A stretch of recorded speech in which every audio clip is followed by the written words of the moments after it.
Hello everyone, আসসালামু আলাইকুম। Welcome back to my another cooking video. আজ খাসির মাংসের রেসিপিটি আপনাদের সাথে শেয়ার করব। এজন্য আমি একটা প্যান নিয়ে নিয়েছি। এখন দিয়ে দিব পর্যাপ্ত পরিমাণ সাদা সয়াবিন তেল। আর এখানে আমি 2 কাপের মতো পেঁয়াজ কুচি নিয়েছি 2টা তেজপাতা, এলাচ, দারচিনি আর 3-4 পিস রসুন কুচি করে নিয়েছি, সেগুলো দিয়ে দিচ্ছি। এখন তেলের সাথে পেঁয়াজ রসুনগুলো আমি বেশ পোড়া পোড়া টাইপের করে ভেজে নেব। এই তো এভাবে ব্রাউন কালার করে ভেজে নিয়েছি। এখন আমি এক এক করে সব মশলাগুলো দিয়ে দেব।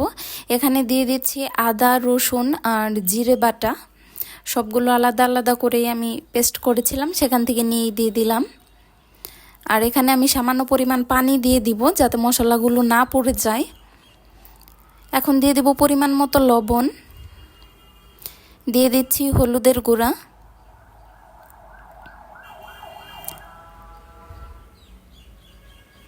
এখন দিয়ে দেব ধনিয়া গুঁড়া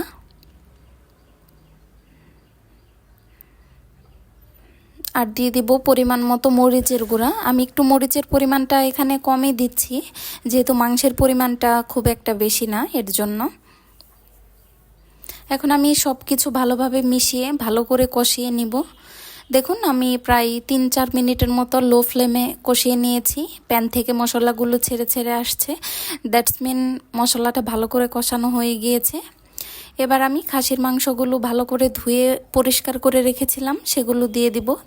এখানে আমি মিক্সড মাংস নিয়েছি, তেল চর্বিও আছে, কলিজাও আছে আর হাড়সহ। এবার মাংসগুলো দিয়ে আমি খুব ভালোভাবে নেড়ে চেড়ে কষিয়ে নেব। একটু লো ফ্লেমে কষিয়ে নিলেই বেশি ভালো হয় এবং ফ্লেভারটা অনেক ভালো আসে। আমি একটু ঢেকে দিয়ে 5 মিনিটের মতো ভালো করে মাংসটা নেড়ে চেড়ে নিয়েছি। এখন আমি দিয়ে দেব পরিমাণ মতো ঝোল, পানি দিয়ে দিচ্ছি। এটা ঝোলের জন্য, প্লাস মাংসটা সিদ্ধও হয়ে যাবে। এখন আমি মাংসের ঝোলটা কমে আসা পর্যন্ত আর মাংসটা সেদ্ধ হওয়া পর্যন্ত আমি জাল করতে থাকবো। মিডিয়াম টু হাই ফ্লেমে থাকবে।